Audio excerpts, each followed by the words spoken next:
வந்து நம்ம பாலக்கீரையும் உருளைக்கிழங்கும், அதாவது ஆலு மசாலான்னு சொல்லுவாங்க, இது ரெண்டையும் வச்சு ஒரு நம்ம மசாலா ஒன்று பண்ண போகிறோம். அது எப்படி செய்கிறதுன்னு பார்ப்போம். அடுப்பில் வந்து ஒரு பேன் வச்சுக்கோங்க.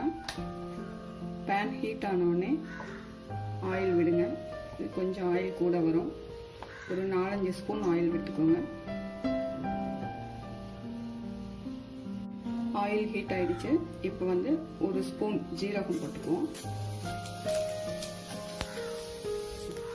ஜீரகம் நல்லா பொரிஞ்சிருச்சு. இப்போ வந்து நம்ம ஒரு பெரிய ஆனியன் வந்து சின்ன சின்னதாக கட் பண்ணி வச்சுருக்கோம். அதை வந்து நம்ம இதில் ஆட் பண்ணிக்கலாம். போட்டு நல்ல ப்ரௌன் கலர் வர வரைக்கும் இந்த ஆனியனை வந்து நல்லா கிண்டிக்கணும். பாருங்க, ஓரளவு கண்ணாடி பதத்துக்கு வந்திருக்கு ஆனியன். இந்த டைமில் வந்து நம்ம ஒரு 1.5 ஸ்பூன் வந்து நம்ம இஞ்சி பூண்டு பேஸ்ட் போட்டுக்குவோம்.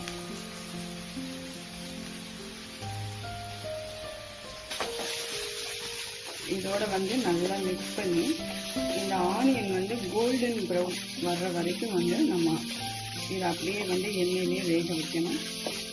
நல்லா கிண்டி விட்டுக்கோங்க. பாருங்க, நல்லா இந்த பூண்டு வாசம், வெங்காய வாசம் எல்லாம் போயிடுச்சு. பூண்டு நல்லா வாசம் போக வதக்கியாச்சு. ஆனியனும் ஆல்மோஸ்ட் வந்து நல்லா வதங்கி ஓரளவு ப்ரௌன் கலருக்கு வந்துடுச்சு. இந்த டைமில் வந்து நம்ம ஒரு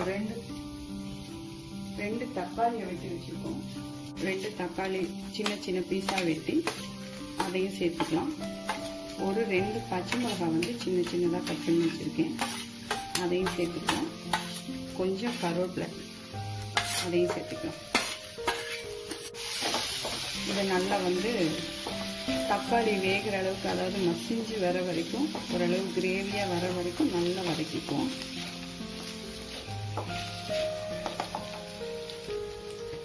இதை தேவையான அளவுக்கு வந்து சால்ட் போட்டுக்கணும். நல்லா வந்து கிண்டி விடுங்க.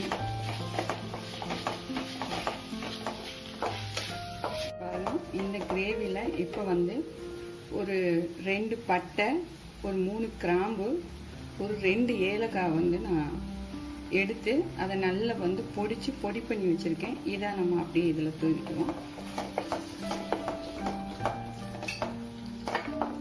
நல்லா கிண்டி விடுங்க. ஒரு 1/4 ஸ்பூன் மஞ்சள் தூள் போட்டுக்கோங்க. ஒரு ஸ்பூன் மல்லித்தூள், 1/2 ஸ்பூன் வந்து மிளகாத்தூள். ஏன்னா நம்ம ஏற்கனவே வந்து பச்சை மிளகாய் ஒரு 2 வந்து சின்னதாக கட் பண்ணி போட்டிருக்கோம். அதனால் ஒரு 1/2 ஸ்பூன் வந்து மிளகாத்தூள் போட்டால் போதும். இது நல்லா வந்து கிளறிக்கும். ஓரளவு பேஸ்ட்டாக ஆகிற வரைக்கும் நல்லா வதக்கிக்கோங்க. நல்லா பொடி வாசம் போகிற அளவுக்கு நல்லா வதக்கிக்குவோம். ஒரு 2-3 நிமிஷம் நல்லா வதக்கிட்டு இதில் கொஞ்சம் லைட்டாக தண்ணி ஆட் பண்ணணும். பாருங்கள், ஒரு 2 நிமிஷம் நல்லா வதக்கியாச்சு. இப்போ வந்து இதில் கொஞ்சோண்டு தண்ணியை சேர்த்துக்குவோம்.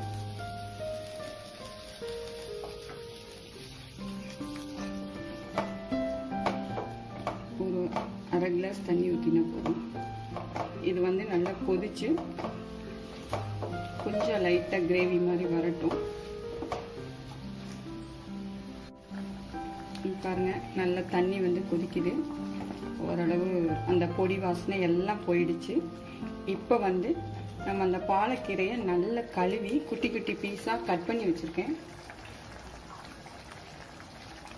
இந்த பாலக்கீரையை வந்து இதோட நம்ம சேர்த்துக்குவோம். அந்த கிரேவியோடவே வந்து ஒரு 2-3 நிமிஷம் வரைக்கும் நம்ம அப்படியே கிளறுவோம். கிளறணுன்னா அப்படியே அந்த கீரை வந்து அதுலேயே நல்லா வெந்துடும். ஒரு 3/4 வாசி வேகிற அளவுக்கு நல்லா கிளறி விடுங்க. கிளறி விட்டு ஒரு மூடி போட்டு கூட மூடிக்கலாம், மூடி வேக வைக்கலாம். பாருங்க, போட்டு ஒரு 2-3 நிமிஷம் ஆச்சு. நல்ல ஒரு அரைவாசி வந்திருக்கு. இன்னும் கொஞ்சம் பாயில் ஆகணும். இந்த டைமில் வந்து மட்டன் மசாலா எடுத்துக்கலாம். ஒரு அரை ஸ்பூன் வந்து மட்டன் மசாலா இதில் சேர்த்துக்குவோம். நல்லா கிளறி விட்டுக்குவோம். கிளறி விட்டு இன்னும் கொஞ்சம் பாயில் ஆகுற வரைக்கும் வெயிட் பண்ணுவோம். ஒரு 2 நிமிஷம் வெயிட் பண்ணால் போதும். நல்ல ஒரு மூடியை போட்டு மூடி வச்சு சிம்மில் வச்சு அப்படியே வேக விடுவோம். இப்போ பாருங்கள் 2 நிமிஷம் ஆயிடுச்சு.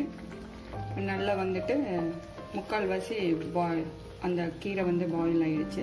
இப்போ இந்த டைமில் வந்து உருளைக்கிழங்கு எடுத்து வேக வச்சு தோல் உரித்து அதை நல்லா கட் பண்ணி வச்சுருக்கேன். இதோட வந்து நம்ம சேர்த்துப்போம். நல்லா வந்து கிண்டி விடுங்க.